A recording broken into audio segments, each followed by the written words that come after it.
নাহিদের স্থলে কে হতে যাচ্ছেন পরবর্তী উপদেষ্টা? দর্শক, এমনই প্রশ্নের ঝড় বয়ে যাচ্ছে সামাজিক যোগাযোগ মাধ্যমগুলোতে এবং একই সাথে কৌতূহলেরও অভাব নেই। অন্তর্বর্তী সরকারের তথ্য ও সম্প্রচার মন্ত্রণালয় এবং ডাক ও টেলিযোগাযোগ তথ্য প্রযুক্তি মন্ত্রণালয়ের উপদেষ্টা পদ থেকে পদত্যাগ করেছেন মোহাম্মদ নাহিদ ইসলাম। মঙ্গলবার দুপুরের পর রাষ্ট্রীয় অতিথি ভবন যমুনায় গিয়ে তিনি প্রধান উপদেষ্টা ডক্টর মোহাম্মদ ইউনূসের কাছে পদত্যাগপত্র জমা দিয়েছেন। নাহিদ ইসলামের পদত্যাগের পর এখন এই দুই মন্ত্রণালয়, বিশেষ করে তথ্য ও সম্প্রচার মন্ত্রণালয়ের দায়িত্বে কে আসছেন তা নিয়ে আলোচনা শুরু হয়ে গিয়েছে।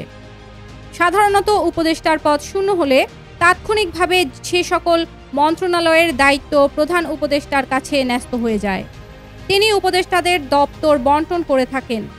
প্রধান উপদেষ্টার কার্যালয় সূত্রে জানা গিয়েছে, উপদেষ্টা পরিষদে আজই দপ্তর পুনর্বন্টনের সম্ভাবনা খুবই কম, তবে শিগগিরই তা হতে পারে। নাহিদ ইসলাম সংবাদ সম্মেলনে বলেছেন, আমার পরে কে দায়িত্ব নেবে সেটা ক্যাবিনেটের পরবর্তী সভায় ক্যাবিনেট নিজেই নির্ধারণ করে দিবে। এদিকে সরকারি একটি সূত্রে জানিয়েছে, তথ্য ও সম্প্রচার মন্ত্রণালয়ের উপদেষ্টা পদে সরকারের আরেক উপদেষ্টা মোহাম্মদ মাহফুজ আলম আসতে পারেন বলে আলোচনা সমালোচনার তুমুল গুঞ্জন শোনা যাচ্ছে। তবে চূড়ান্ত সিদ্ধান্ত এখনও মন্ত্রণালয় জানায়নি। মাহফুজ আলম গত বছরের 10 নভেম্বর উপদেষ্টা হিসেবে শপথ নেন, তবে তিনি কোনো মন্ত্রণালয়ের দায়িত্বে ছিলেন না। এর আগে অন্তর্বর্তী সরকার গঠনের 20 দিনের মাথায় 28 আগস্ট প্রধান উপদেষ্টার বিশেষ সহকারী হিসেবে তাকে নিয়োগ দেওয়া হয়েছিল।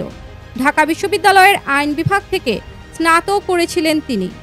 বৈষম্য বিরোধী ছাত্র আন্দোলন প্ল্যাটফর্মের নেতৃত্বে আওয়ামী লীগ সরকার বিরোধী আন্দোলন চলাকালে গুরুত্বপূর্ণ ভূমিকা পালন করেছেন মাহফুজ আলম। আন্দোলনে তিনি রাজনৈতিক বুদ্ধিবৃত্তিক সহযোগীর দায়িত্বে ছিলেন।